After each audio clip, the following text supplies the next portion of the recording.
आज करेंगे कंप्लीट संधि। जैसा मालूम है आपको, संधि के 3 भेद होते हैं।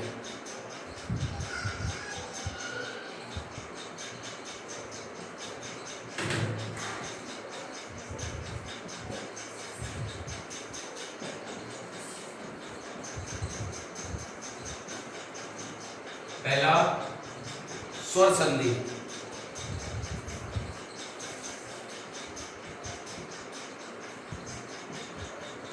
सेकंड व्यंजन संधि,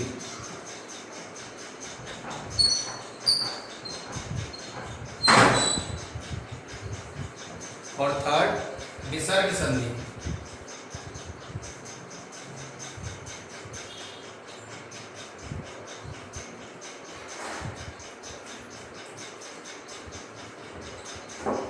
यानी संधि के 3 भेद हो गए, स्वर संधि, व्यंजन संधि, विसर्ग संधि। अब स्वर संधि के 6 भेद होते हैं। स्वर संधि के 6 भेद होते हैं।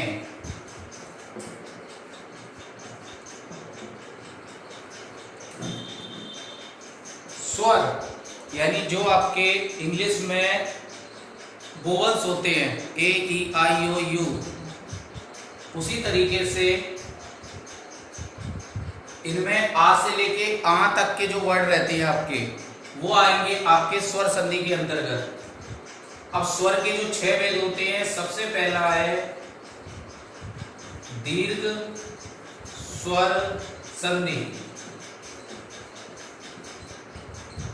सेकंड नंबर, इनको नोट भी करते जाए साथ ही साथ, और आपके संस्कृत की बुक में जहां आपके चैप्टर खत्म होते हैं वहां ये ग्रामर आपकी संधि स्टार्ट हो जाएंगी। सेकंड है आपका गुण संधि।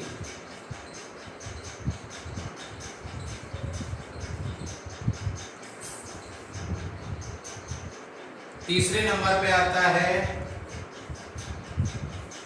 वृद्धि संधि। फोर्थ नंबर पे है आपका यण संधि।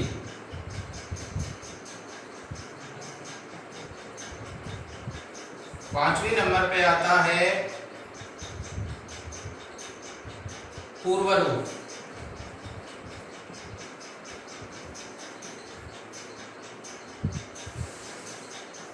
और लास्ट एंड 6 नंबर पे आता है अयादी।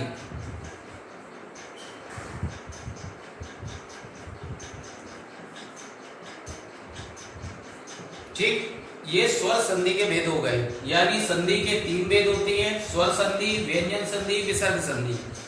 स्वर संधि के 6 भेद होते हैं, दीर्घ स्वर, गुण संधि, वृद्धि संधि, यण संधि, पूर्वरूप और अयादी संधि।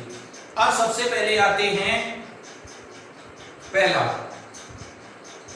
यानी दीर्घ स्वर संधि।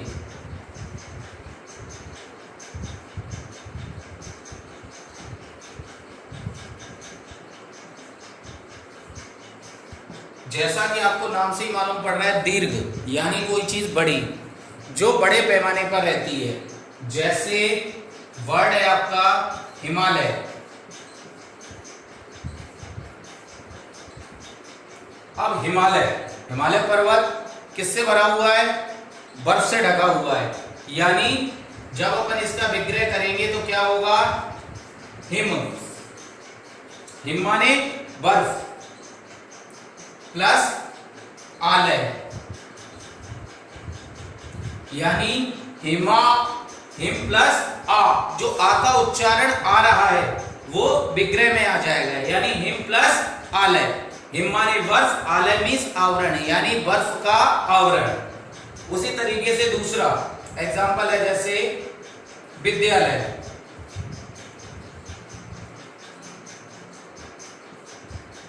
अब विद्यालय में क्या हो गया? विद्या प्लस आलय।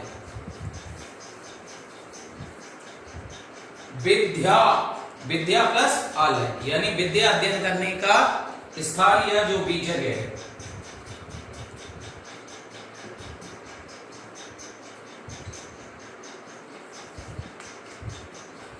स्वागतम।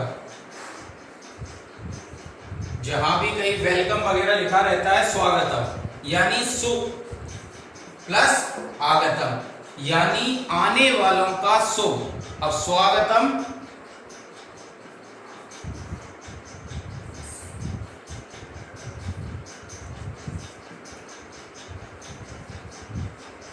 भोजनालय।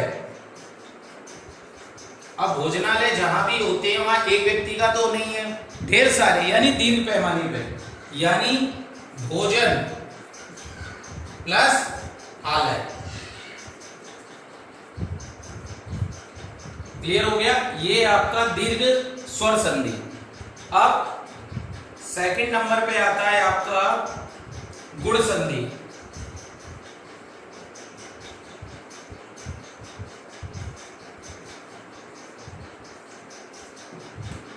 यानी अगर किसी व्यक्ति का कोई गुण है या किसी भी वस्तु प्रकार का, तो उसमें जो विशेष नजर आता है वहां आती है आपकी गुण संधि।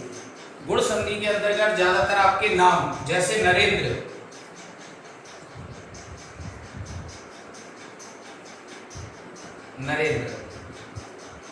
नरेंद्र भी जब अपन विग्रह करेंगे तो क्या हो जाएगा? नर प्लस इंद्र, यानी जो मनुष्यों में इंद्र के समान है। तो नर मीन्स आदमी या मनुष्य, प्लस इंद्र, नरेंद्र। सेकंड सुरेंद्र,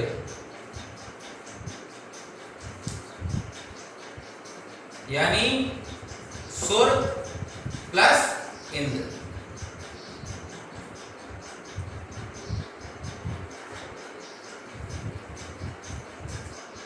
उसी तरीके से तीसरा, एक मिनट इन्हें कंप्लीट कर लो।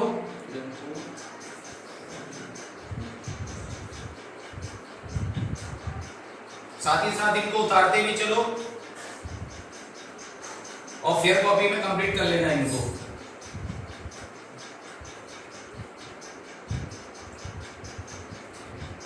तीसरी है स्वर संधि का भेद है वृद्धि संधि।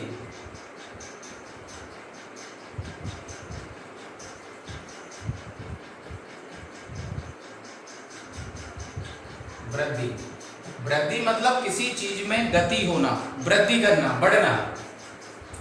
इसमें जिन बातों का ध्यान रखना है, इसमें वृद्धि संधि में आई अथवा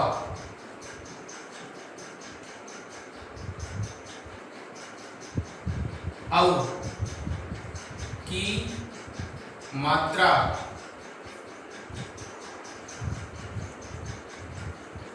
वाले शब्द आते हैं।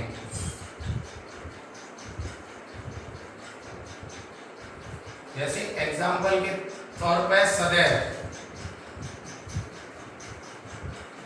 सदैव। अब सदैव मीन्स हमेशा। अब सदैव का जब विग्रह करेंगे तो क्या होगा? सदा प्लस एव। सदा मीन्स हमेशा, जो रहे, सदैव। मात्रा कौन सी आई? आई की मात्रा। अब औ की मात्रा वाले वर्ड भी आते हैं, इसमें केवल 2 ही आएंगे, या तो आई की मात्रा वाले या औ की मात्रा वाले। दूसरा एग्जाम्पल है महोषधि।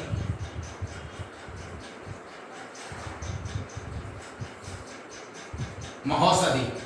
अब महोषधि का जब विग्रह करेंगे तो क्या होगा? औ की मात्रा आ गई, महा प्लस औषधि, यानी जो औषधियों में महान है, विशेष है, महा प्लस औषधि, तो महोषधि। औ की मात्रा वाले वर्ड भी आए और आई की मात्रा वाले। तो वृद्धि संधि में क्या ध्यान रखना है कि आई अथवा औ की मात्रा वाले जहां है वहां कौन सी आएगी? वृद्धि संधि। स्वर संधि का चौथा भेद आता है अयादि, यण संधि। यण संधि। यण संधि के अंतर्गत आएंगे आपके आधे वर्ड वाले। आधे वर्ड यानी जैसे इत्यादि,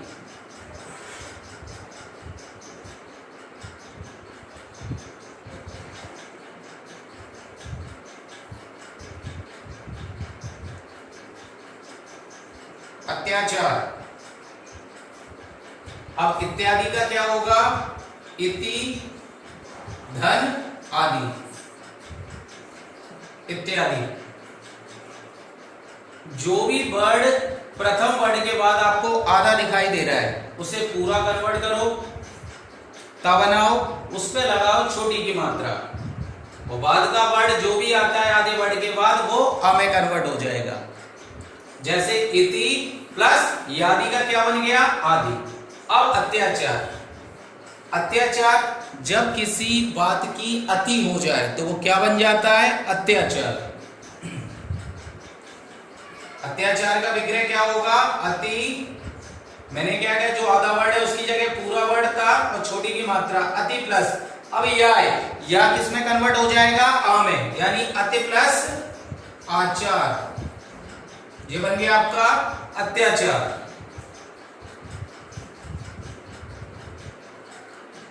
इत्यलम। इत्यलम का क्या होगा? इति प्लस अलम। आगे समझ में? ये हो गया आपका यण संधि। यण के बाद पांचवा इसका नाम है पूर्व रूप संधि। स्वर संधि के 4 हो गए, पांचवा है आपका पूर्व रूप स्वर संधि।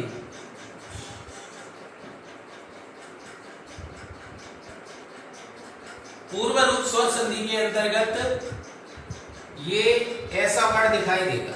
संस्कृत में आपको कहीं भी इस तरीके का वर्ड, तो ये एस नहीं है, ये आता है अ में उच्चारण होगा इसका। अ, आधा आ होता है इसीलिए अ में। अब जैसे एग्जाम्पल है आपका हरेब्य। जब अपन इसे विग्रह करेंगे तो इसका होगा हरे, कोई चीज बदलना नहीं है, जैसा है वैसा का वैसा ही, हरे प्लस, इसको मैंने काय में कन्वर्ट करके बताया था आपको, अब में हरे प्लस अब। क्लियर? एक और एग्जांपल है आपका इसका विष्णु। अब ये वर्ड और किसी संधि में नहीं आ रहा, अभी तक देखा था, जब आए तो समझ लेना वो कौन सी है? पूर्व रूप स्वर संधि। तो जब इसका विग्रह करेंगे तो सेम वैसा का वैसा ही विष्णु प्लस अब। क्लियर? तो ये हो गई आपकी पूर्व रूप स्वर संधि।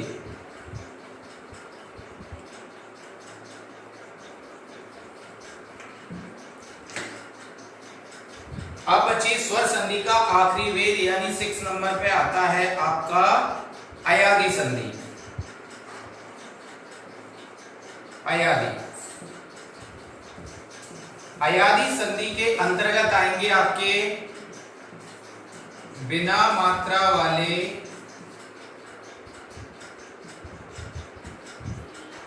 तीन व 4 अक्षर वाले शब्द।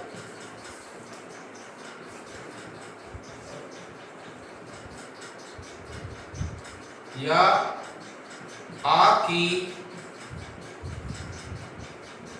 मात्रा वाले शब्द, इसके अलावा और किसी उसमें नहीं आएगा। अब जैसे 3 अक्षर वाले शब्द, एग्जाम्पल है आपका नयन। नयन। अब नयन में जब विग्रह करेंगे तो न, प्रथम वर्ड के ऊपर एक ही मात्रा, ने प्लस ये य, दूसरा वर्ड कन्वर्ट हो जाएगा अ में, यानी ने प्लस अन। दूसरा एग्जांपल भवनम, 4 अक्षर वाला, कोई मात्रा नहीं है इस पे। अब भवनम का जब अपन करेंगे तो क्या होगा? पहले अक्षर पे ओ की मात्रा, भो प्लस अनम, यानी प्रथम अक्षर के बाद कोई भी वर्ड हो वो अ में चेंज हो जाएगा, अनम। अब आ की मात्रा वाले शब्द, अब जैसे आ की मात्रा वाले वर्ड हैं पावक, आ की मात्रा आ गई। अब इस पे औ की मात्रा आएगी, पौ प्लस अक। अब में वही चेंज हुआ, पाव प्लस अक यानी पावक, भो प्लस अनम भवनम और नयन का ने प्लस अन। क्लियर? ये हो गए इसके 6 भेद स्वर संधि के, जो आपने देखे। सबसे पहला दीर्घ स्वर संधि, दूसरा गुण संधि, तीसरा वृद्धि स्वर संधि, चौथा था आपका यण संधि, पांचवा पूर्व रूप स्वर संधि और लास्ट अयादि संधि। तो ये आपके स्वर संधि कंप्लीट हो गए।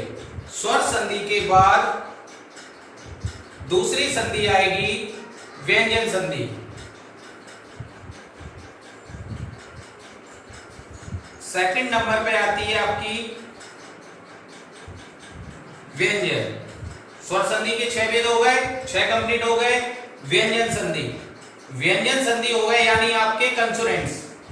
व्यंजन, व्यंजन कौन कौन से होते हैं? का से लेके ज्ञा तक, यानी व्यंजन में आपके क से लेके ज्ञा तक के वर्ड आएंगे।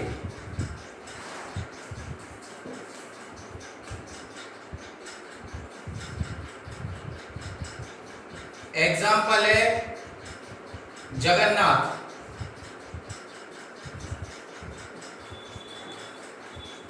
जगन्नाथ, जगन्नाथ में व्यंजन संधि में कुछ चीजों को विशेष ध्यान रखना है कि इसमें जो वर्ड एक आ रहा है आधा, उसके तुरंत बाद वाला वो पूरा वर्ड आ रहा है। यानी जहां आपको कोई चीज आधा, वो ही वाला वर्ड पूरा। जैसे जगन्नाथ में आधा ना, तुरंत उसके बाद पूरा ना। एक और एग्जांपल बता रहा हूं मैं आपको।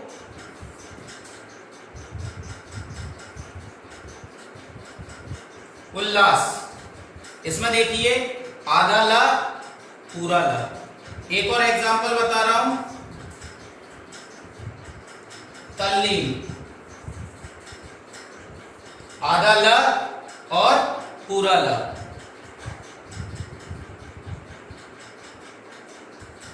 अब जब विग्रह करेंगे तो उसमें ध्यान रखना है। जैसे जगन्नाथ, जगन्नाथ में क्या किया? ज ग, आधा जो वर्ड है, आधा कोई सा भी वर्ड हो, चाहे आधा ल हो, आधा न हो, आधा ल हो, उसकी जगह उसे कन्वर्ट करना है आपको त में, त। तो जगत, और उस पर लगाना है हलंत। ये हलंत का निशान है। जगत प्लस नाथ, यानी जगत का नाथ कौन होता है? जगन्नाथ। उल्लास, यानी हर्षोल्लास जो है, तो छोटा ऊ आधा लगी जगह मैंने क्या बताया था, काय में कन्वर्ट करेंगे? त में। उत प्लस लास, उल्लास। तीसरा वर्ड है आपका एग्जाम्पल तल्लीन, तो वही त, उसके बाद आधा लाए तो वो कन्वर्ट हो जाएगा त में। तत् प्लस लीन, तल्लीन। व्यंजन संधि के कोई भेद नहीं होते। व्यंजन संधि में केवल यही आपको विशेष ध्यान रखना है। आपकी स्वर संधि हो गई, व्यंजन संधि हो गई। अब आती है आपकी विसर्ग संधि।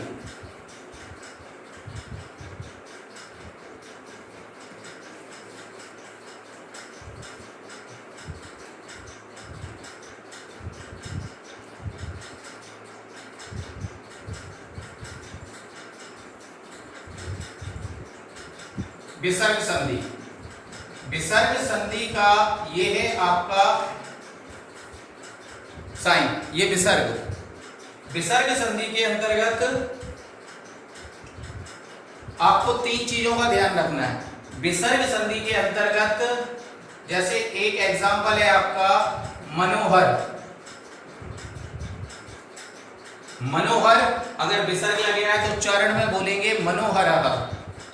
अब मनोहर यानी मन, उस पर विसर्ग लगाएंगे, प्लस हर, उस विसर्ग लगाएंगे। कोई मात्रा नहीं आएगी।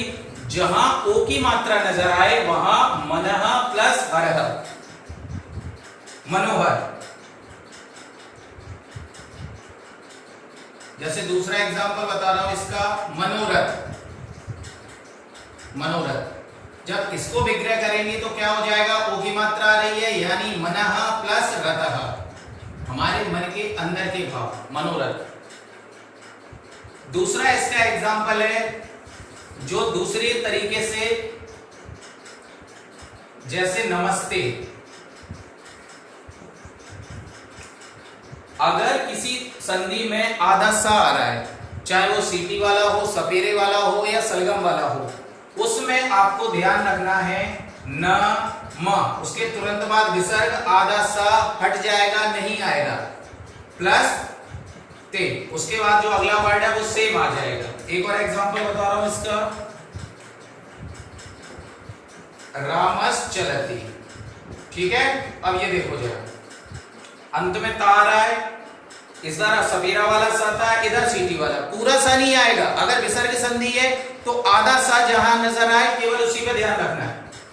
इसका क्या होगा, राम, आधा सा जहां है वहां विसर्ग और प्लस चलती। ठीक, तो ये है आपकी विसर्ग संधि के। एक और तरीके से एक आती है, वो भी विसर्ग संधि का ही है,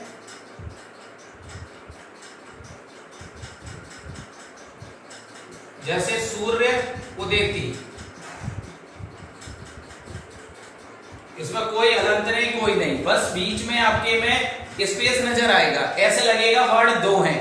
अगर दो वर्ड अलग अलग नजर आए, जैसे नमस्ते, ये सब एक था, अब ये दो, सूर्य अलग उदेति अलग, आपको कुछ नहीं करना है इसमें, सूर्य विसर्ग लगाओ प्लस उदेति, बस हो गया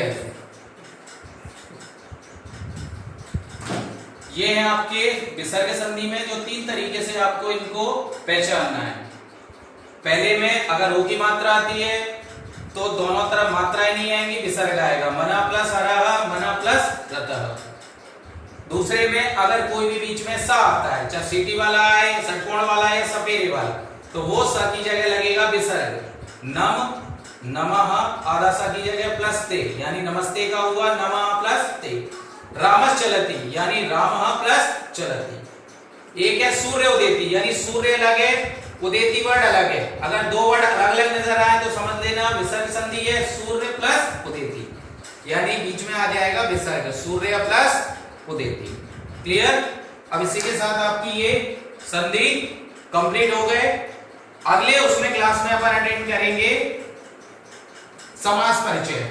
क्लियर? समास परिचय एक बार बुक में अपने थोड़ा बहुत पढ़ के, क्योंकि आप लोगों ने पहले भी पढ़े थे 8th में, 9th में, 9th वालों ने 8th में पढ़े थे, 8th वालों ने 7th क्लास में, और 10th वालों ने 8th और 9th में। ठीक है?